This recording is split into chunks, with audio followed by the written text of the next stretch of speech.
नमो तस्सा भगवतो अरहतो सम्मा सम्बुद्धस्सा। नमो तस्सा भगवतो अरहतो सम्मा सम्बुद्धस्सा। आप सबको बधाई और जय भीम, नमो बुद्धाय। शानदार। मैं कल शाम में आया हूं यहां पर और कल शाम से ही घूम रहा हूं, तो यह देखकर मैं बिहार का रहने वाला हूं और गया और गोरखपुर तमाम ऐसे जगह पे मैं घूमा हूं, लेकिन दक्षिण कोसल की राजधानी सिरपुर को देखकर मैं अचंभित हूं। अद्भुत है ये। इसलिए इसको दुनिया भर में पहुंचाने के लिए जो ये कार्यक्रम का आयोजन किया गया है, उसके लिए मैं सबसे पहले आयोजक मंडल को और यहाँ के जितने साथी सहयोगी हैं सबको मैं तहे दिल से बधाई देना चाहता हूं। और इतने बड़े कार्यक्रम में आपने मुझे बोलने के लिए बुलाया। वैसे मैं प्रोफेशनल वक्ता नहीं हूं, शिक्षक हूं, लेकिन कभी कभी बोल लेता हूं, क्लासरूम में ज्यादा बोलता हूं, तो इसके लिए आभारी हूं और गौरवान्वित महसूस कर रहा हूं। मुझे यह पता नहीं था कि मुझे अचानक यहां बोलना पड़ेगा। मैं क्लासरूम सेमिनार रूम के हिसाब से तैयार होकर यहां आया था, लेकिन भाई नरेश ने कहा कि 2-4 मिनट आपको भी यहां बोलना ही पड़ेगा। तो मैं जो विषय तैयार करके आया हूं बोलने के लिए, खास तौर से धर्मांतरण और अंबेडकर, और एक मैं इस पे YouTube चैनल भी चला रहा हूं, उसका नाम है अंबेडकर नामा लाल की क्लास। तो बहुत सारे धर्मांतरण में 50 एपिसोड मिलेंगे। तो जो मैंने पढ़ा है, समझा है, वही बताने की कोशिश सेमिनार में करने के लिए आया था यहां पर। लेकिन मैं चाह रहा हूं कि उसकी एक थोड़ी सी झलकी इस 5 मिनट में आपको बता दूं कि सेमिनार में विस्तार से हम लोग उस पर चर्चा करेंगे। महानदी के किनारे हैं, इसलिए महानदी से ही उदाहरण दे देता हूं कि देखिए, बौद्धवाद और अंबेडकरवाद एक नाव की तरह है। नाव कि अगर उसमें बैठ के दरिया पार करेंगे तो आप दूसरे किनारे पहुंच जाएंगे। अगर उसको कंधे पे लेकर नदी पार करना चाहेंगे तो खुद भी डूबेंगे और उस नाव को भी डुबा देंगे। मेरे कहने का मतलब यह है कि दोनों दर्शन एक जीवंत दर्शन है, एक लाइव फिलॉसफी है। इस बात को समझना है। तो यह दर्शन जिंदा कैसे होता है? अंबेडकर साहब ने कई उदाहरण दिए हैं, विस्तार से कभी और, लेकिन वो जिंदा अपने आप नहीं होता है। परिवर्तन अपने आप नहीं होता है, परिवर्तन लाना पड़ता है, उसको जिंदा रखना पड़ता है। और कौन रखेगा? इसके लिए कोई, आप समझ रहे हैं, अवतार होगा?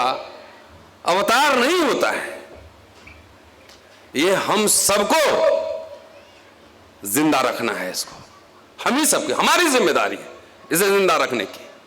अब कई बार देखिए किस तरीके से हजारों साल में मिथक फैलाया गया है कि बौद्ध धर्म होने का मतलब है कि सब लोगों को जो है चीवर धारण करना है। सब यही समझते हैं खाली। उसमें उपासक, बौद्ध, संघ, उपासिका, सबके अलग अलग नियम बताए गए हैं, सबके अलग अलग कर्तव्य बताए गए हैं, काम बताए गए हैं। लेकिन धीरे धीरे हजारों साल में आपके कान में यह फूंक दिया गया, हमारे कान में यह फूंक दिया गया कि बौद्ध धर्म का मतलब है सिर्फ जाके मठ में रहना। नहीं, ये नहीं है। ये काम हम लोग का है कि हम लोग जो साधारण शब्दों में आपके पास वो सूक्ष्म बातें, वो साधारण बातें आपको पहुंचाए। लगता है मुझे कि सदियों से हमने ये प्रयास नहीं किया। बहुत सारे कारण हैं, वो विस्तार में कभी और मैं बात करूंगा, लेकिन वो मुझे ये समझना है कि हम सबको रोज डॉक्टर अंबेडकर एक बढ़िया एग्जाम्पल देते हैं। कहते हैं कि स्कूल में बच्चा को आप भेजते हैं और एक दिन भेजकर उसको घर में बैठा लीजिए और कहिए कि वो जो है पूरी ज्ञान अर्जन कर ले, सब कुछ सीख जाए, ये गलत है, ये कदापि संभव नहीं है। उसको स्कूल में 5 घंटे रखते हैं रोज, कई बरस वहां अध्ययन करता है, तब उसे ज्ञान की प्राप्ति होती है। उसी तरह जो बात हम लोग समझते हैं उसको रोज याद दिलवाना पड़ेगा, रोज कान में जाके बोलना पड़ेगा, सिर्फ पाठ नहीं करना पड़ेगा कार्यक्रम में, रोज आपको जाकर बोलना है।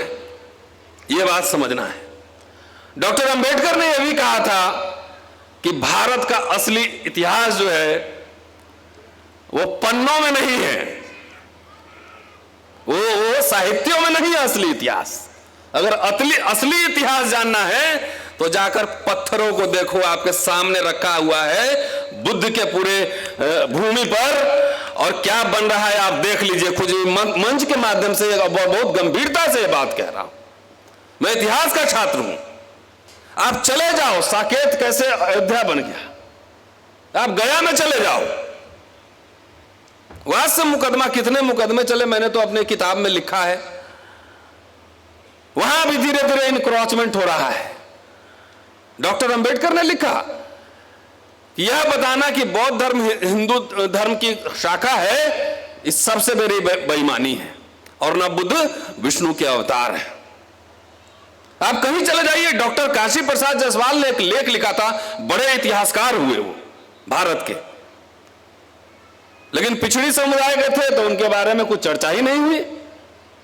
वो ऑक्सफोर्ड में पढ़े थे, वो जब लौट के आए थे तो रामेश्वरम धाम गए थे घूमने, और उन्होंने वो एक आर्टिकल लिखा रामेश्वरम धाम पे कि रामेश्वरम धाम में जो शैतान कहकर जिसको चपत लगाया जाता है वो शैतान नहीं है, वो बुद्ध की मूर्ति है। उस लेख को मैंने अपने किताब में छापा है। काशी प्रसाद जायसवाल ने कुर्कीहार में, गया के पास है कुर्कीहार मठ, वहां पे एक्सकवेशन किया था, खुदाई की थी, और वहां से सैकड़ों की संख्या में बुद्ध अवशेष प्राप्त हुए थे।